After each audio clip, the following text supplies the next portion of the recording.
ಎಲ್ರಿಗೂ ನನ್ನ ನಮಸ್ಕಾರ. ಇವತ್ತು ನಾನು ನಿಮ್ಮ ಜೊತೆ ಶೇರ್ ಮಾಡ್ಕೋತಾ ಇರೋದು ಹೆಲ್ತ್ ಡ್ರಿಂಕ್ ಪೌಡರ್, ಅಂದರೆ ರೋಗ ನಿರೋಧಕ ಶಕ್ತಿ ಹೆಚ್ಚಿಸುವ ಸಿರಿಧಾನ್ಯದ ಪೌಡರು. ಬನ್ನಿ ಹೇಗೆ ಮಾಡೋದು ನೋಡ್ಕೊಂಬರೋಣ. ಇಲ್ಲಿ ನಾನು 4 kg ರಾಗಿನ ತೊಳೆದು ಒಣಗಾಕಿದ್ದೀನಿ. 1/4 kg ಸಬ್ಬಕ್ಕಿ. ಇದು ಕಾರ್ಬೋಹೈಡ್ರೇಟ್ ಜಾಸ್ತಿ ಇರೋದ್ರಿಂದ ಇದರಲ್ಲಿ ಕ್ಯಾಲ್ಶಿಯಂ, ಕಬ್ಬಿಣದ ಅಂಶ ಜಾಸ್ತಿ ಇರುತ್ತೆ. ಇದರಿಂದ ಉಪಯೋಗ ಬಂದು ಮೂಳೆಗಳನ್ನ ಗಟ್ಟಿ ಮಾಡುತ್ತೆ. ನಾನಿವಾಗ ತೊಗೋತಿರೋದು ಕೆಂಪಕ್ಕಿ. ಇದು ಒಂದು ಮಧುಮೇಹ ಇರೋರಿಗೆ ಮತ್ತು ತೂಕ ಕಮ್ಮಿ ಮಾಡ್ಕೊಳ್ಳೋ ಅಂಥವ್ರಿಗೆ, ಎಲ್ಲದಕ್ಕಿಂತ ಮುಖ್ಯವಾಗಿ ಹೃದಯದ ಆರೋಗ್ಯ ತುಂಬ ಚೆನ್ನಾಗಿರುತ್ತೆ. ಅದರಿಂದ ನಾನಿಲ್ಲಿ 1/4 kg ಕೆಂಪಕ್ಕಿ ತೊಗೋತಾ ಇದ್ದೀನಿ. ಕಡಲೆಕಾಳು 1/4 kg ತೊಗೋತಾ ಇದ್ದೀನಿ.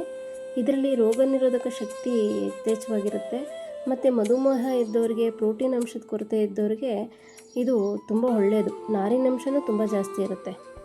ಮೆಂತ್ಯ 1/4 kg ತೊಗೋತಾ ಇದ್ದೀನಿ. ಇದು ಆರೋಗ್ಯಕ್ಕೂ ಸಹ ಸೌಂದರ್ಯಕ್ಕೂ ಸಹ. ಇದಂತೂ ರಕ್ತದಲ್ಲಿನ ಸಕ್ಕರೆ ಮಟ್ಟವನ್ನು ನಿಯಂತ್ರಣದಲ್ಲಿಟ್ಕೊಳುತ್ತೆ ಮತ್ತು ತೂಕ ಕಡಿಮೆ ಮಾಡ್ಕೊಳೋರ್ಗಂತೂ ತುಂಬ ಒಳ್ಳೆ ಮೆಡಿಸನ್ ಇದು. ಇಲ್ಲಿ ಉದ್ದಿನಬೇಳೆ 1/4 kg ತೊಗೋತಾ ಇದ್ದೀನಿ.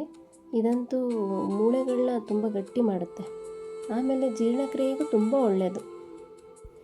ಬಿಳಿ ಜೋಳ 1/4 kg. ಇದರಲ್ಲಿ ಅತ್ಯಧಿಕ ಪೋಷಕಾಂಶ ಜಾಸ್ತಿ ಇರುತ್ತೆ ಮತ್ತು ವಿಟಮಿನ್ ಸಿ, ಮತ್ತು ಇದು ಕಡಿಮೆ ಕ್ಯಾಲ್ರಿ.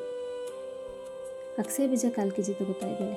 ಇದಂತೂ ಸೌಂದರ್ಯವರ್ಧನೆಗೆ ಮತ್ತು ತೂಕ ಕಮ್ಮಿ ಮಾಡ್ಕೊಳ್ಳೋರಿಗೆ ತುಂಬ ಒಳ್ಳೆಯದು, ಮತ್ತು ಜೀರ್ಣಕ್ರಿಯೆ ಮತ್ತು ಮಲಬದ್ಧತೆಗಂತೂ ತುಂಬ ಒಳ್ಳೆಯದಿದು. ಹೆಸರುಕಾಳು 1/4 kg ತೊಗೋತಾ ಇದ್ದೀನಿ. ಇದು ರಕ್ತದೊತ್ತಡ ಹಾಗೂ ಮಧುಮೇಹನ ತುಂಬ ನಿಯಂತ್ರಣದಲ್ಲಿಟ್ಕೊಳುತ್ತೆ. ಹುರುಳಿಕಾಳು 1/4 kg ತೊಗೋತಾ ಇದ್ದೀನಿ.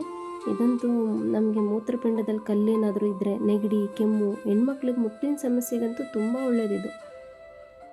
ಸೋಯಾಕಾಳು 1/4 kg ತೊಗೋತಾ ಇದ್ದೀನಿ. ಇದು ಸಸ್ಯಾಹಾರಿಗಳಿಗಂತೂ ತುಂಬ ಒಳ್ಳೆಯದು. ಪ್ರೋಟೀನ್ ಅಂಶ ತುಂಬ ಜಾಸ್ತಿ ಇರುತ್ತೆ ಇದರಲ್ಲಿ. ಬಾರ್ಲಿ 1/4 kg ತೊಗೋತಾ ಇದ್ದೀನಿ. ಇದು ಬಂದು ಜೀರ್ಣಕ್ರಿಯೆ ಮತ್ತು ಕರುಳಿನ ಆರೋಗ್ಯನ ತುಂಬ ಚೆನ್ನಾಗಿ ಇಟ್ಕೊಳ್ಳುತ್ತೆ. ಕಡಲೆಬೀಜ 1/4 kg ತೊಗೋತಾ ಇದ್ದೀನಿ.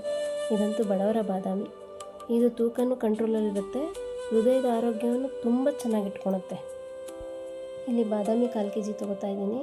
ಇದಂತೂ ಮೆದುಳಿನ ಚುರುಕುತನ ಜಾಸ್ತಿ ಮಾಡುತ್ತೆ ಮತ್ತು ಹೃದಯದ ಆರೋಗ್ಯ, ಮಧುಮೇಹ, ದೈಹಿಕ ಶಕ್ತಿ, ಇದರಲ್ಲಿ ವಿಟಮಿನ್ ಇ ಏನಿದೆ ಅದಂತೂ ಅಗತ್ಯವಾಗಿ ಕೊಡುತ್ತೆ. ಈಗ ಸಿರಿಧಾನ್ಯಗಳನ್ನು ತಗೊಳ್ಳೋಣ. ಅದರಲ್ಲಿ ಮೊದಲನೇದಾಗಿ ನಾನು ತೊಗೋತಾ ಇರೋದು ನವಣೆ.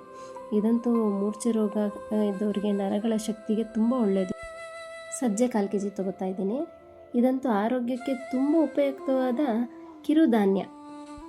ಕೋರಲೆ 1/4 kg. ಇದು ಬೊಜ್ಜು ಕಡಿಮೆ ಆಗುತ್ತೆ, ಆರ್ಥೈಟಿಸ್ ಪ್ರಾಬ್ಲಮ್ ಇದ್ದವ್ರಿಗೆ ಮತ್ತು ರಕ್ತದೊತ್ತಡಕ್ಕೆ ತುಂಬ ಒಳ್ಳೆ. ಸಾಮೆ 1/4 kg ತೊಗೋತಾ ಇದ್ದೀನಿ. ಇದಂತೂ ಅಂಡಾಶಯದಲ್ಲಿ ವೀರ್ಯಾಣು ಸಮಸ್ಯೆ ಇದ್ದವ್ರಿಗೆ, ಥೈರಾಯ್ಡ್ಗೆ, PCODಗಂತೂ ತುಂಬ ಒಳ್ಳೆಯದು. ಊದಲು 1/4 kg ತೊಗೋತಾ ಇದ್ದೀನಿ. ಇದು ಲಿವರ್ನು ಮತ್ತು ಕಿಡ್ನಿನ ಆರೋಗ್ಯವಾಗಿ ಇಟ್ಕೊಳುತ್ತೆ. ಅರಿಶಿನ ಕಾಮಾಲೆ ಇದ್ದವ್ರಿಗೆ ಮತ್ತು ಕೊಲೆಸ್ಟ್ರಾಲ್ಗಂತೂ ತುಂಬ ಒಳ್ಳೆಯದಿದು. ಆರ್ಕ 1/4 kg ತೊಗೋತಾ ಇದ್ದೀನಿ. ಇದು ರಕ್ತ ಶುದ್ಧಿ ಮಾಡುತ್ತೆ ಮತ್ತು ಒಳ್ಳೆ ನಿದ್ರೆ ಬರುತ್ತೆ. ಮಲಬದ್ಧತೆ ಇದ್ದವ್ರಿಗೆ, ಶುಗರ್ ಇದ್ದವ್ರಿಗೆ ತುಂಬ ಒಳ್ಳೆಯದಿದು. ಜೀರಿಗೆ ತೊಗೋತಾ ಇದ್ದೀನಿ. ಒಂದು 100ರಿಂದ 150 ಗ್ರಾಮ್ ತೊಗೊಳ್ಳಿ ಸಾಕು. ಇದಂತೂ ಜೀರ್ಣಕ್ಕೆ ತುಂಬ ಒಳ್ಳೆಯದು, ಆಮೇಲೆ ಹೊಟ್ಟೆ ಉಬ್ಬರ ಇದ್ದರೂ ತುಂಬ ಬೇಗ ಕಮ್ಮಿ ಆಗುತ್ತೆ. ಮೆಣಸು ಅಷ್ಟೇ. ಇಲ್ಲೊಂದು 100ರಿಂದ 150 ಗ್ರಾಮ್ ಮೆಣಸು ತೊಗೋತಾ ಇದ್ದೀನಿ. ಇದು ಅತ್ಯುತ್ತಮ ಜೀರ್ಣಕ್ರಿಯೆ, ಆಮೇಲೆ ರೋಗ ನಿರೋಧಕ ಶಕ್ತಿ ಹೆಚ್ಚಾಗುತ್ತೆ. ಕೆಮ್ಮು ನೆಗಡಿಗೂ ತುಂಬ ಒಳ್ಳೆಯದು. ಇಲ್ಲ ನಾನು ಏಲಕ್ಕಿ ಒಂದು 50 ಗ್ರಾಮ್ ತೊಗೊಂಡಿದ್ದೀನಿ. ಜಾಕಾಯಿ ಒಂದು 3 ಕುಟ್ಟು ಪುಡಿ ಮಾಡಿ ಹಾಕ್ಕೊಂಡಿದ್ದೀನಿ. ಎಲ್ಲನೂ ಸಣ್ಣ ಉರಿಯಲ್ಲಿ ಹುರಿದು ಹಾಕ್ಕೋತಾ ಇದ್ದೀನಿ. ಜಾಕಾಯಿ ಮತ್ತು ಏಲಕ್ಕಿ ಏನಿದೆ ಅದು ಒಳ್ಳೆ ಸುವಾಸನೆಯೂ ಕೊಡುತ್ತೆ ಮತ್ತು ಅದರಲ್ಲಿ ಒಳ್ಳೆ ಆರೋಗ್ಯದ ಅಂಶವೂ ಇದೆ, ಜೀರ್ಣಕ್ರಿಯೆ ಮಾಡುವಂಥ ಶಕ್ತಿಯೂ ಇದೆ. ಪ್ರತಿಯೊಂದು ಕಾಳುಗಳಾಗಲಿ ಮತ್ತು ಸಿರಿಧಾನ್ಯ ಆಗಲಿ ಬೇರೆ ಬೇರೆಯಾಗಿ ಹುರ್ಕೋಬೇಕು. ಸಣ್ಣ ಉರಿಯಲ್ಲಿ ಹುರಿಬೇಕು. ದೊಡ್ಡ ಉರಿಯಲ್ಲಿ ಹುರಿದ್ರೆ ಏನಾಗುತ್ತೆ, ಸೀದೋಗ್ಬಿಡುತ್ತೆ, ಹಿಟ್ಟು ಸ್ಮೆಲ್ ಬಂದುಬಿಡುತ್ತೆ, ಚೆನ್ನಾಗಿರೋದಿಲ್ಲ. ಇಲ್ಲಿ ಒಂದು ಬಾಕ್ಸಿಗೆ ಶಿಫ್ಟ್ ಮಾಡಿಕೊಂಡು ಎಲ್ಲ ಒಂದು ಸರಿ ಹೊಂದಿಸ್ಬಿಡೋಣ, ಎಲ್ಲ ಮಿಕ್ಸ್ ಮಾಡೋಣ, ಚೆನ್ನಾಗಿ ಮಿಕ್ಸ್ ಆಗಲಿ. ಇಲ್ಲಿ ನಾನು ರಾಗಿನ ಹುರಿದಿರಲಿಲ್ಲ, ಬರೀ ತೊಳೆದು ಚೆನ್ನಾಗಿ ಒಣಗಾಕಿ ತೊಗೊಂಡು ಬಂದಿದ್ದೆ. ಅದರಿಂದ ಇಲ್ಲಿ ಮಿಲ್ಲಲ್ಲೇ ಚೆನ್ನಾಗಿ ಇನ್ನೊಂದು ಸರಿ ಕ್ಲೀನ್ ಮಾಡಿಸಿ ಮತ್ತು ಇಲ್ಲಿ ಮಿಲ್ಲಲ್ಲೇ ಹುರ್ಕೋತಾ ಇದ್ದೀನಿ. ನೀವು ಮಾಡೋದಾದರೆ ಮನೆಯಲ್ಲೇ ಹುರ್ಕೊಂಡು ತೊಗೊಂಬನ್ನಿ. ಈಗ ಇಲ್ಲಿ ಹುರ್ಕೊಂಡಿರೋ ರಾಗಿಗೆ ಮನೇಲಿ ನಾನು ಏನು ಹುರ್ಕೊಂಡು ಬಂದಿದ್ದೆನಲ್ಲ, ಕಾಳುಗಳು ಮತ್ತು ಸಿರಿಧಾನ್ಯ ಎಲ್ಲ ಮಿಕ್ಸ್ ಮಾಡಿ ಪೌಡ್ರ್ ಮಾಡೋದಕ್ಕೆ ಹಾಕ್ಕೊಂಡಿದ್ದೀನಿ. ಹೇಳ್ತಾರಲ್ಲ, ಇಟ್ಟಂ ತಿಂದಂ ಬಿಟ್ಟಂ ಕಿತ್ತಿಟ್ಟಂ ಅಂತ, ಅದೆಷ್ಟು ಮಾತು ಸತ್ಯ ಅಲ್ವಾ. ಇಲ್ಲಿ ನಾನು ಹೊರಗಡೆಯಿಂದ ಹಿಟ್ಟೇನು ಮಾಡಿಸ್ಕೊಂಬಂದಿದ್ದೆ ಅದಕ್ಕೆ ದೃಷ್ಟಿ ತೆಗೆದು ಹಾಕ್ತಾಯಿದ್ದೀನಿ, ಕಾಳು ಹಾಕಬಾರ್ದು ಅಂತ. 3 ದೊಡ್ಡ ಸ್ಪೂನಿಗೆ 3 ಗ್ಲಾಸ್ ನೀರು ಹಾಕ್ಕೋತಾ ಇದ್ದೀನಿ. ಅದಕ್ಕೆ ಸ್ವಲ್ಪ ಉಪ್ಪು ಮತ್ತು ಬೆಲ್ಲ ಹಾಕ್ಕೊಳ್ಳಿ. ಸಣ್ಣ ಉರಿಲೇ ತಿರುಗಿಸ್ತಾ ಇರಿ. ಅದು ಗಂಜಿ ಅದಕ್ಕೆ ಬಂದಾಗ ಸ್ವಲ್ಪ ಹಾಲು ಹಾಕಿ.